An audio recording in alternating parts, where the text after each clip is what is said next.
ಇಲ್ಲವಾದ್ರೆ ಇಲ್ಲವೆಂದು ಹೇಳಿಬಿಡಿ. ನಾನು ನನ್ನ ಮಗನ ಬರ್ತನು ಎಲ್ಲಿಯಾರು ನಿಮ್ಮ ಖಂಡಿತ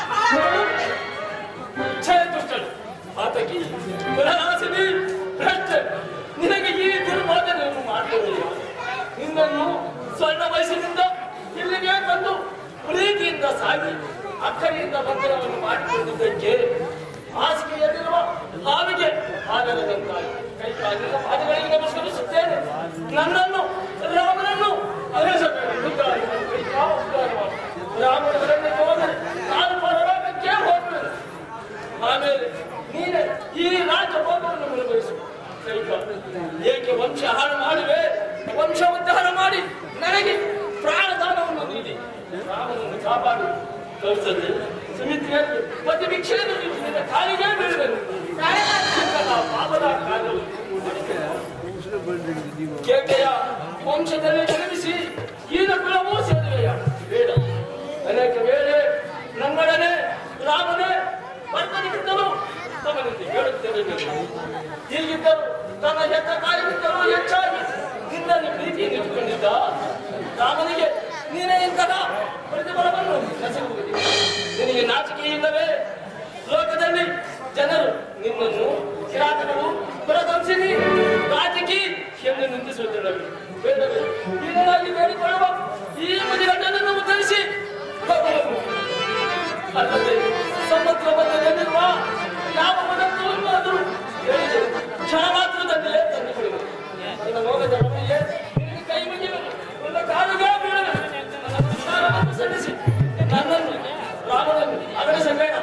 ಉದ್ಧಾರ ಮಾಡಿ ಉದ್ಧಾರ ಮಾಡು.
ಯಾವ ವಿಚಾರವನ್ನು ನಾನು ಮರೆಯಲು ಸಿದ್ಧವಾಗಲಿಲ್ಲ.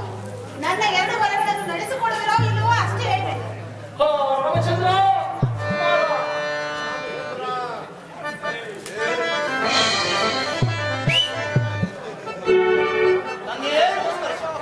ರಾಮಚಂದ್ರ ಜಯಶಂಕರನಾಗಿ ದಿನೇ ಜನಿಸಬೇಕಾಗುತ್ತೆ. ಸುಕುಮಾರ ಅಮ್ಮ ನನ್ನನ್ನು ನೋಡುತ್ತದೆ ಸಂತೋಷದಿಂದ ಹಾವಗಿಸಿ ಮಾತನಾಡುತ್ತಿದ್ದ ನಮ್ಮ ತಂದೆಯವರು ಈ ದಿನ ನನ್ನನ್ನು ನೋಡುತ್ತದೆ ಬಹು ದುಃಖದಿಂದ ನೋಡುತ್ತಿದ್ದರಾದರು. ಅಮ್ಮ ನಮ್ಮ ತಂದೆಯವರನ್ನು ಈ ರೀತಿ ಸಂಕಟಿಗೆ ಗುರಿ ಮಾಡಿದವರು ಯಾರಮ್ಮ? ಆಡಿದ ಮಾತನ್ನು ನಡೆಸಲಾರದೆ ನಿಮ್ಮ ತಂದೆಯವರು ಈ ರೀತಿ ಕಳವಳ ಪಡುತ್ತಿರುವುದು ಅಷ್ಟೇ.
ಹಗಲಿರುಳು ತಂದೆಯವರ ಸೇವೆಯಲ್ಲೇ ನಿರತರಾಗಿರೋರು.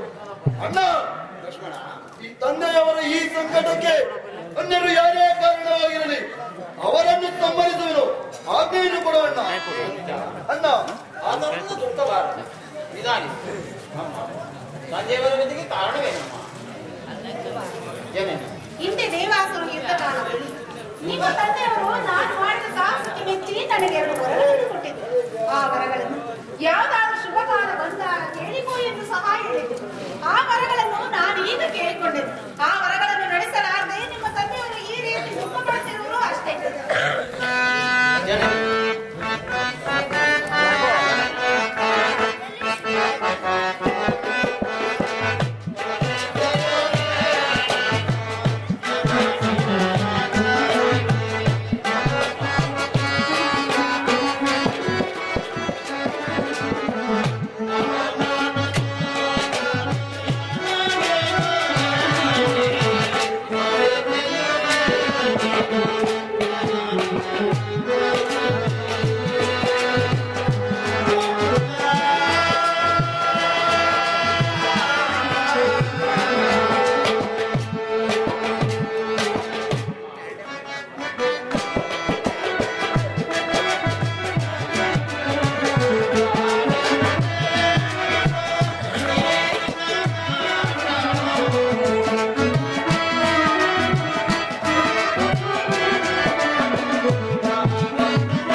ನಾನು ನೋಡಲಾರೆ. ತಂದೆಯವರ ಕಾರ್ಯವನ್ನು ಏಳಿಸಿಕೊಳ್ಳದೆ ಮಾಡುವವನು ಉತ್ತಮ, ಏಳಿಸಿಕೊಂಡು ಮಾಡುವವನು ಮಧ್ಯಮನು, ಹೇಳಿದರೂ ಕೂಡ ಮಾಡದೇ ಇರುವವನು ಅಧಮ. ಹೀಗಿರುವಾಗ ತಂದೆಯವರು ಹೇಳುವುದಕ್ಕಿಂತ ಮೊದಲೇ ತಿಳಿಸಬೇಕೆಂದು ಬೇಡುವೆನಮ್ಮ. ಜನನಿ, ಹಿಂದೆ ದೇವಾಸುರು ಯುದ್ಧ ಕಾಲದಲ್ಲಿ ನಿಮ್ಮ ತಂದೆಯವರು ನಾನು ಮಾಡಿದ ಸಾಹಸಕ್ಕೆ ಮೆಚ್ಚಿ ನನಗೆ 2 ವರಗಳನ್ನು ಕೊಟ್ಟಿದ್ದರು. ಆ ವರಗಳು ಯಾವುದೆಂದರೆ, ಈಗ ಆ ವರಗಳನ್ನು ಏನೇ ನಡೆಸಿಕೊಳ್ಳುವ ಅಧಿಕಾರ ನಡೆಸಿಕೊಡುವನು ತಾಯಿ. ಆ ವರಗಳಲ್ಲಿ ಮೊದಲನೇ ವರಕ್ಕೆ ಈ ಕೋಶಲಾ ದೇಶದ ಪಟ್ಟಾಭಿಷೇಕ ನನ್ನ ಮಗನಾದ ಭರತನಿಗೆ ಕಟ್ಟಬೇಕು. 2ನೇ ವರಕ್ಕೆ ನೀನು 4 ನೊಟ್ಟು ಪುರಪ್ರವೇಶವಿಲ್ಲದೆ 14 ವರ್ಷ ವನವಾಸಕ್ಕೆ ತೆರಳಬೇಕು. ಇವೆರಡೇ ನನ್ನ ವರಗಳು. ನೀನು ಸಹ ನಡೆಸಿಕೊಡುವೆಯೋ ಅಥವಾ ಇಲ್ಲವೋ? ಅಮ್ಮ, ನಿಮ್ಮ ಇಷ್ಟವನ್ನು ಈಗಲೇ ನೆರವೇರಿಸುವೆನು. ತಂದೆ, ನಾವು ವಿಜಯ ಪಡೆಯಬೇಕು. ನಿಮ್ಮ ವಾಗ್ದಾನವನ್ನು ನಾನು ನೆರವೇರಿಸುವೆನು.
ಭರತನ ತಲೆಯ ಮೇಲೆ ಈ ಪ್ರಪಂಚದ ಭಾರವೆಲ್ಲವನ್ನು ಹೊರಿಸಿದೆ.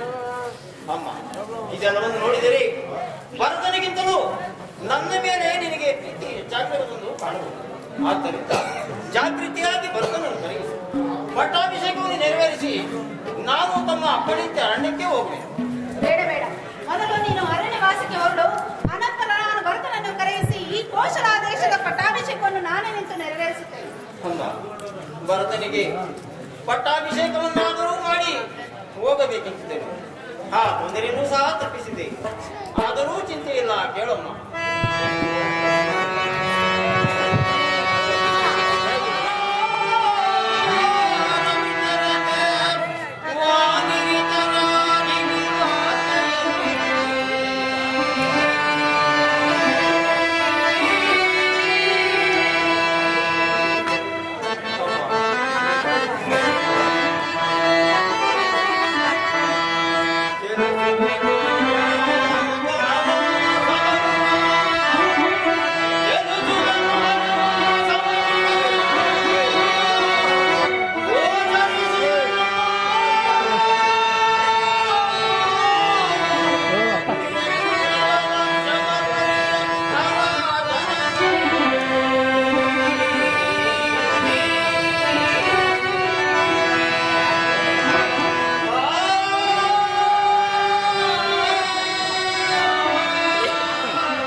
ನಿಮ್ಮ ಅಪ್ಪಣೆಯಂತೆ ನಾವು ಹರಳಿಕ್ಕೆ ಹೋಗೋಣ. ನೀವು ಮಾತ್ರ ವೃದ್ಧರಾದ ನಮ್ಮ ತಂದೆಯವರ ಸೇವೆಯಲ್ಲಿ ಸದಾ ನಿರತರಾಗಿರಬೇಕೆಂದು ಬೇಡಿವೆ. ಜನಕ, ತಂದೆಯೇ ದೇವರೆಂದು ಜಾಗೃತಿ. ನಿಮ್ಮ ಆಜ್ಞೆಯನ್ನು ದೇವರ ಆಜ್ಞೆಯಂತೆ ನಡೆಸಬೇಕು. ತಾವು ಶ್ರಮಿಸಬೇಡಿ. ಬೇಡ ರಾಮ, ಬೇಡ. ಈ ಪರಮ ವಂಚಕೆಯು ನನ್ನನ್ನು ಮೋಸಗೊಳಿಸಿ